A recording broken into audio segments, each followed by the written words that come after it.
ओम भद्रं कर्णेभिः शृणुयाम देवा भद्रं पश्येमाक्षभिर्यजत्राः स्थिरैरङ्गैस्तुष्टुवागंसस्तनूभिः व्यशेम देवहितं यदायुः स्वस्ति नो इन्द्रो वृद्धश्रवः स्वस्ति नः पूषा विश्ववेदाः स्वस्ति नस्तार्क्ष्यो अरिष्टनेमिः स्वस्ति नो बृहस्पतिर्दधातु। ओम शांति शांति शांति। हरि ओम तत्सत्। श्री राम कृष्णार्पणमस्तु। भगवान श्री रामकृष्ण देव जगत जननी माँ शारदा जी और स्वामी जी को मैं प्रणाम अर्पित करता हूँ। मेरे गुरुदेव पूज्य स्वामी भूतेशानंद जी महाराज को मेरा प्रणाम और आप सभी को मेरा प्रणाम। आज एक इस शॉर्ट वीडियो सीरीज में एक छोटी सी कहानी लें। कहानी तो नहीं, सत्य घटना है। ये अत्यंत सरल, निर्धन एवं कोई संचय की प्रवृत्ति न रखकर जीवन यापन कैसे संत लोगों का है, उसके ऊपर एक कहानी है। हम लोग पतंजलि योग सूत्र में यम नियम जो पढ़ते हैं उसमें एक अपरिग्रह पढ़े हैं। हम तो यम नियम में अहिंसा, सत्य, अस्तेय, ब्रह्मचर्य, अपरिग्रह, ये यम में आता है 5। जो अपरिग्रह है उसमें किससे गिफ्ट नहीं लेने का है, कुछ उधार नहीं, पुरस्कार स्वरूप कुछ लेना ही नहीं किससे। और नंबर 2, संचय की प्रवृत्ति बिल्कुल ना रखना। जितनी आवश्यकताएं हैं उतनी ही रखना, उससे ज़्यादा नहीं। तो इसके ऊपर एक कहानी है। दक्षिण भारत में एक बहुत फेमस संत हो गए हैं पुरंदरदास। दक्षिण भारत संतों में अलवर्स, नैनवार्स, ये सब तो हो गए हैं, शैव भक्त और विष्णु भक्त तो हो चुके हैं। उसके अलावा ऐसे बहुत भक्त हो गए हैं। सदाशिव ब्रह्मेंद्र करके बहुत अच्छे भक्त थे, नैष्ठिक भक्त थे, तो परम ज्ञानी थे वो। तो ये कनकदास और पुरंदरदास ये सब भगवान का भजन करते करते घूमते थे और खूब ही दरिद्रता से, गरीबी से रहते थे वो। उनको कोई ज़्यादा आवश्यकता थी नहीं। कहानी पुरंदरदास के बारे में है। पुरंदरदास वहाँ उस राज्य में रहते थे जहाँ कृष्णदेवराय, जो विजयनगर साम्राज्य है, विजयनगर किंगडम, बहुत लंबे समय तक राज किया उन्होंने। वहाँ के सम्राट थे कृष्णदेवराय। तो कृष्णदेवराय जो है वो, उनके नाम काफ़ी लंबे समय उन्होंने राज भी किया है। वैसे विजयनगर किंगडम के सारे राजा बहुत अच्छे थे। तो पुरंदरदास भिक्षा मांगते थे, लेकिन बहुत फेमस थे, भगवान के हमेशा भजन में मस्त रहते थे और भिक्षा मांग के लेते थे। अब घर में उनकी पत्नी और 2 ही लोग हैं। तो उनके सभी लोग उनसे प्रभावित थे, पुरंदरदास से। तो इधर कृष्णराज, वो राजा ने, सम्राट ने उनको खबर भेजा पुरंदरदास को हमारे यहाँ आके भिक्षा लेने के लिए। तो पुरंदरदास आए। तो भिक्षा मांगने कहीं भी जा सकते हैं, राजा हो, कोई भी रंग, कोई भी हो, किसी से भी ले सकते हैं। 2 मुट्ठी तो अन्न चाहिए उनको, इससे ज़्यादा तो चाहिए नहीं। तो राजा के घर में कि राजा ने क्या किया, चावल दिया 2-3 मुट्ठी जो जना था भिक्षा, लेकिन उसके साथ कुछ हीरा के, डायमंड्स के कुछ दाने उनसे मिला दिए, उनमें से मिला के उनको दे दिए पुरंदरदास को। हो सकता है कि टेस्ट करने के लिए दिए हो, या उनकी दरिद्रता, गरीबी दूर करने के लिए दिए हो, ये तो वो जाने। तो पुरंदरदास तो भिक्षा तो ले लिया, घर में जाके उनके पत्नी को दिया। पत्नी बिनती थी चावल को भोजन पकाने से पहले। तो पत्नी बिनती है, देखती है क्या क्या सब ऐसा जो चावल नहीं है, कंकड़ पत्थर जैसा कुछ दिख रहा है।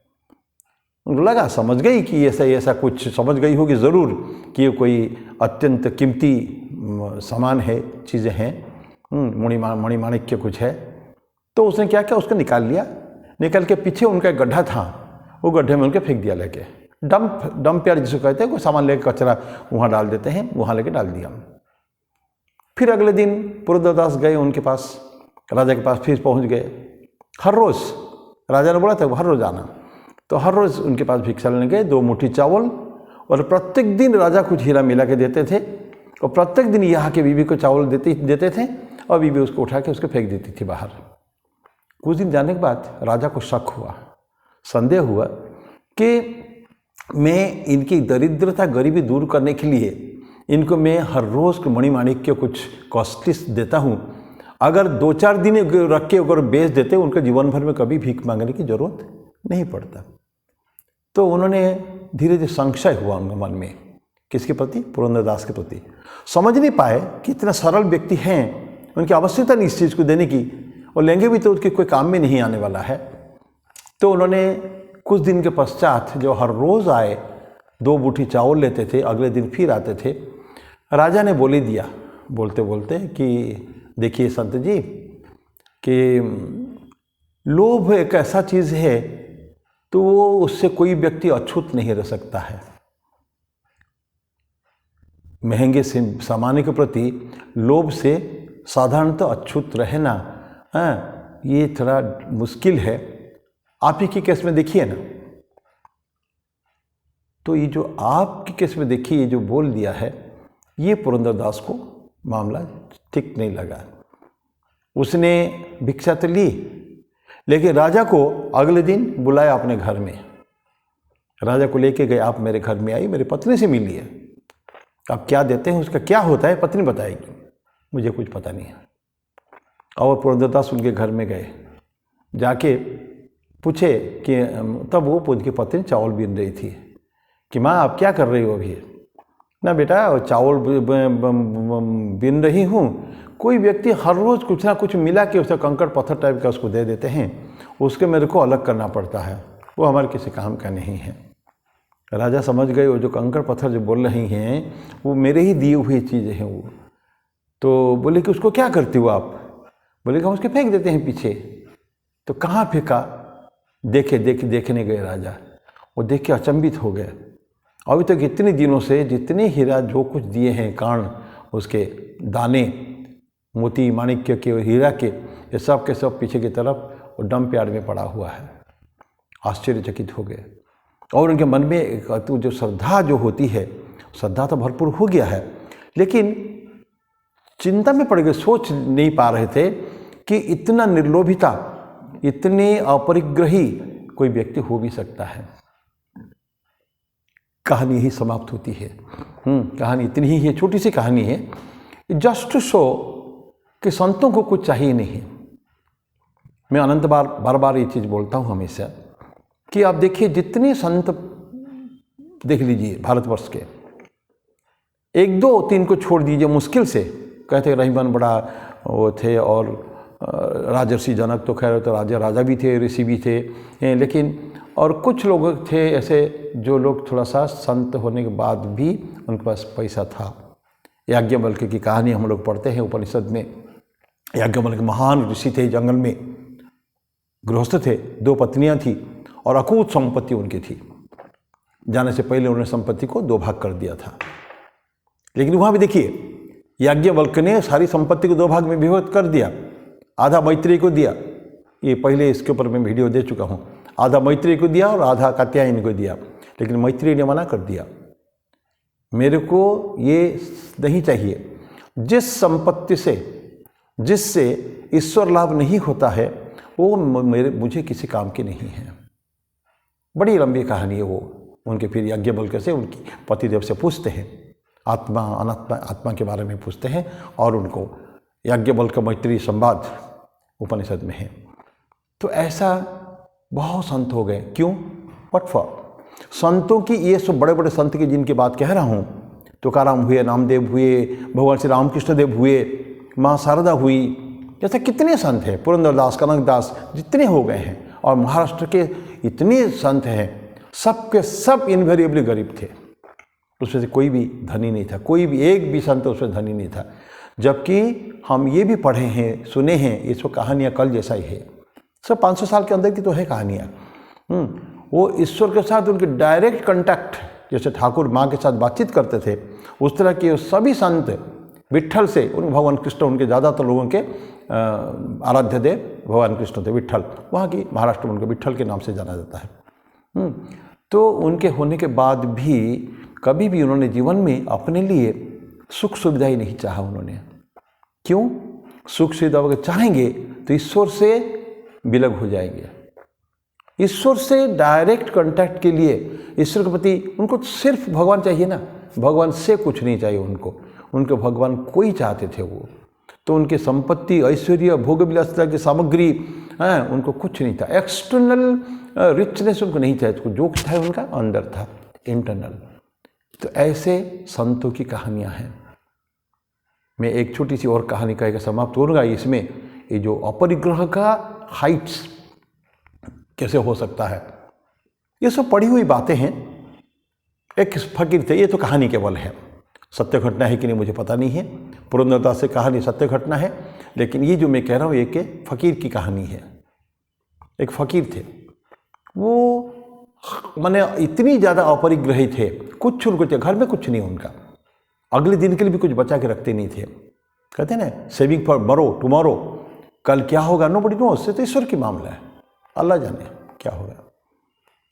तो उनके एक उस स्थान में एक और व्यक्ति थे, वो काफ़ी बड़े व्यक्ति थे, रिच। तो उनकी कन्या भी इसी तरह का अपरिग्रही थी। तो उनके जो विवाह का प्रसंग आया, तो यही फकीर के साथ उनके विवाह की बात चली, जो मैं जिसके बारे में पहले बताया है, अपरिग्रही फकीर। तो लड़की राजी हो गई, लेकिन उसका कंडीशन था, मेरे पति पूर्ण रूपेण अपरिग्रही होना चाहिए, कल के लिए, अगले क्षण के लिए भी इनको सोचना नहीं चाहिए। सब विवाह हो गया, कुटिया एकदम भग्न को कुटीर, कुछ है ही नहीं, सामान कुछ भी नहीं उसमें। तो लड़की जाती है, जब फर्स्ट टाइम पति के घर में, देखती है कि एक उसमें कुछ होता है ना, भंगा टूटा हुआ घड़ा, उसमें एक में थोड़ा में मटके में एक तो पानी है और एक में थोड़ा सा 2 रोटी रखी हुई है, सूखी रोटी। तो देख के वो जहाँ देखी घर से वापस जाने लगी। तो उसका पति देव उसके कहते हैं, देखो मैं जानता था तुम यहाँ, तुमको अच्छा नहीं लगे कि तुम रिच घर की हो, हैं, तो तुम यहाँ नहीं रह सकती हो, मैं तो बहुत दरिद्र हूँ मैं। लड़की बोलती, वो नहीं, मैं तो चाहती थी ऐसे, लेकिन मैं चाहती थी ऐसे पति जो पूर्ण रूपेण अपरिग्रही हो, लेकिन मैं देखती हूँ यहाँ आपने बचा के रोटी रखी है और पानी थोड़ा रखी है। बोला कि मैं तुम्हारे लिए रखा था, तुम पहली बार आओगी ना घर में, तुम्हारे लिए रखा था। बोले कि नहीं, ये भी नहीं चाहिए। तो उनको समझाया, रुकी। तो ऐसा अपरिग्रह है कि जो अभी मिल गया, nobody knows what will happen tomorrow, क्या जाने कल क्या मिलेगा, कहीं नहीं मिलेगा, मिलेगा तो मिलेगा, नहीं तो मिलेगा तो नहीं मिलेगा। ये होता है रियल अपरिग्रह। It's very difficult. ये इतना सहज नहीं जितना कह देना सहज है, लेकिन ऐसे संत हो गए हैं और ऐसे संत आज भी शायद होंगे हरिद्वार, ऋषिकेश, ये सुवेरिया में, जो गंभीर ध्यान मग्न जो ये हैं, कहीं थोड़ा मिल गया तो मिल गया, नहीं तो नहीं। तो ये पुरंदरदास की कहानी बोल के मैं समाप्त करूँगा। ये तो बट आध्यात्मिक जगत का एक सत्य है। अस्तेय अपरिग्रह जो हम लोग पढ़ते हैं, ये गुण को प्रैक्टिस करना संतों का स्वभाव है और आध्यात्मिक जीवन भी यही है। तो मैं आज समाप्त करूँगा इसके साथ। अगले बार फिर कोई कहानी हो या कुछ भी हो इसके ऊपर चर्चा करेंगे। तब तक के लिए मैं विदाई लेता हूँ। हरि ओम तत्सत। ओम शांति शांति शांति। हरि ओम तत्सत। श्री राम कृष्णार्पणमस्तु।